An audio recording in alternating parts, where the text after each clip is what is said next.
At first glance, this may seem like any other subdivision. That is, until you get to the end of the road. Here we've removed most of our lawn and replaced it instead with edibles, medicinals, and even a peach tree. In the backyard, we've removed most of our grass.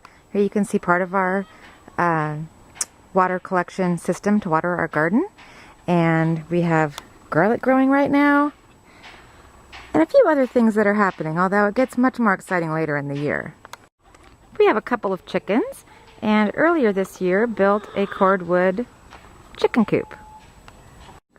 Here's some of what we preserved last year. We always have lots of interesting things happening on the fermentation shelf.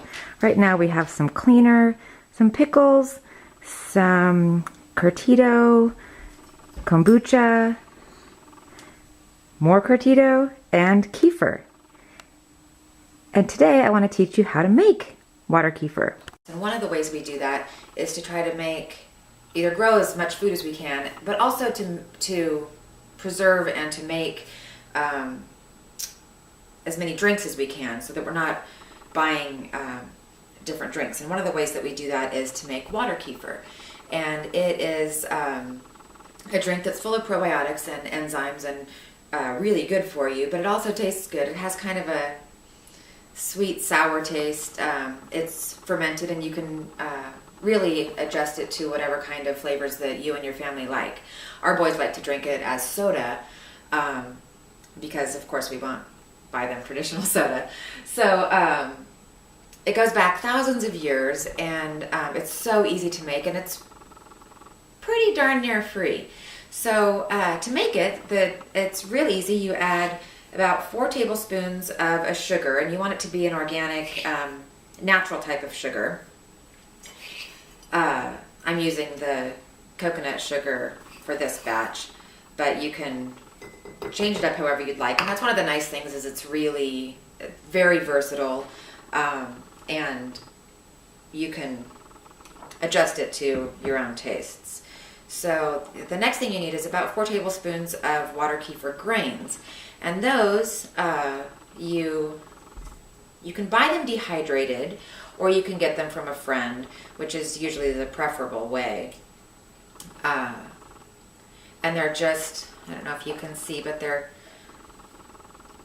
just little sort of translucent grains, and they are alive, but they will double with about each batch that you make. So you'll always have plenty, and you'll also have plenty to give to a friend.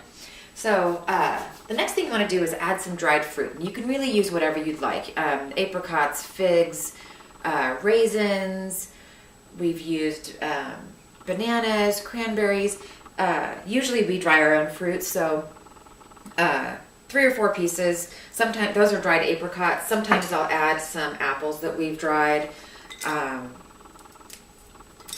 But the grains will actually eat and digest the sugars in both the fruit and the sugar that you've put in. Another thing that we do a lot of times is put in part of some lemon juice, which just gives it a little bit different flavor.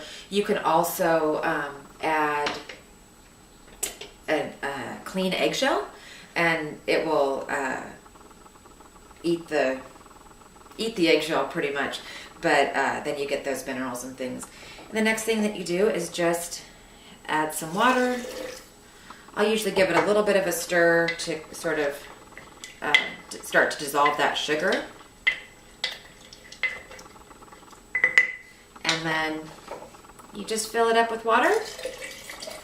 And you distilled or boiled and then cooled tap water is best, because tap water usually has chlorine in it, and that can kill the grains. And then we put a lid on. This one has a screen. You could also just cover it with cheesecloth, and then put a rubber band or a lid around it to keep critters out. And then you just let it sit for a couple of days. And after it's sat, and it's kind of a fun experiment to watch, because the grains in the fruit will start rising and falling as it ferments. So 2 to 3 days, kind of depends a little bit on the temperature of your home, but after 2 to 3 days, you strain off the grains and the fruit. You can either eat the fruit, because is full of all those probiotics as well, or you can compost it or feed it to the chickens because they love it. And then save your grains back into a jar like this. And at that point in time, you can eat or drink the kefir if you'd like, or you can put it through a second fermentation process, which is what we do. And that adds a lot of the carbonation to it.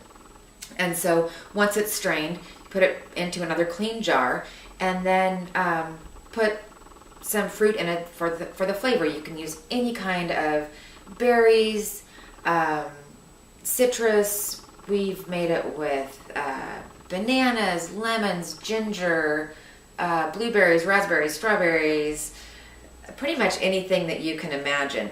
This jar here has blueberries, lemon, and ginger in it. This is ginger and blueberries, and this is lemon and ginger. So once you've done that, let that sit for another few days.